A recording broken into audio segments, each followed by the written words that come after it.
video studio here at Mobile World Congress. My name is Ronen Shpirer from Fortinet, and I'm delighted to be joined by Justin Willems, CISO of the MTN Group.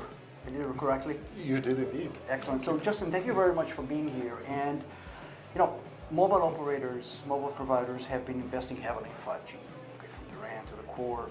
And they're also investing heavily in actually developing their capabilities to deliver beyond connectivity services, mostly for their enterprise customers.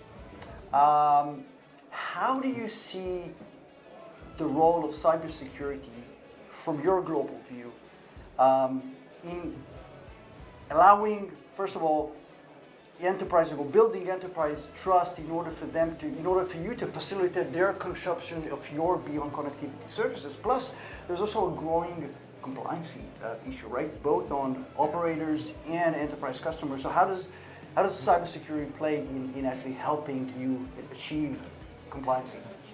I know it's a very long question, but it is. So let's start with the first part of that, which is on the enterprise side of things. So I think with 5G, for the first time, really, there's been this opportunity to start offering enterprise kind of private 5G networks, whether that's a completely private network, extension of the existing network, or network slicing. Exactly. These opportunities are there, and enterprises are quite interested in it.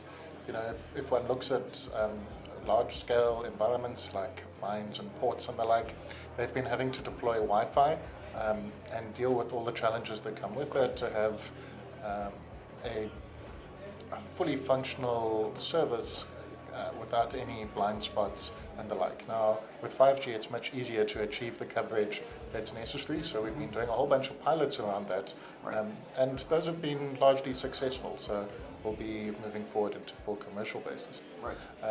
Now, with that Wi-Fi environment, they had full control of their own environment, so they could secure it and be comfortable in what they were doing around it. Now, with the 5G environment, there's a dependency on ourselves. Right. So they're going to want some assurances around security to make sure that it's all being done right. So that puts that additional pressure on us to say, well, how are you doing this? Are you doing it right? What visibility can they get into it? And so we need to be able to provide that to them. So that's the kind of commercial pressure side of things. On the regulation side of things, less pressure than the commercial side of things, but certainly something that we have to continue to look at. I think with 2G, 3G, 4G, more specific telco components, with 5G, so we start to get more, let's call it standardized IT components coming into the environment, different attack surface, different way of securing all of this. So it requires a lot more attention. We can't just keep doing what we were doing. And do you think that beyond private 5G or private wireless, offering advanced services to your enterprise customers, do you think cybersecurity has a role to play where they can have more trust and confidence in consuming these services from you? I think any enterprise service that you want to offer, there has to be an element of trust built in, and security is what allows you to give them that trust. You can have no trust without security. So for sure, it's very much part and parcel of each and every offering now going forward. So Justin, thank you very much for sharing your insights with us, and I wish you a very successful Mobile World Congress. Thank you very much. Thank you very much. It's been a pleasure.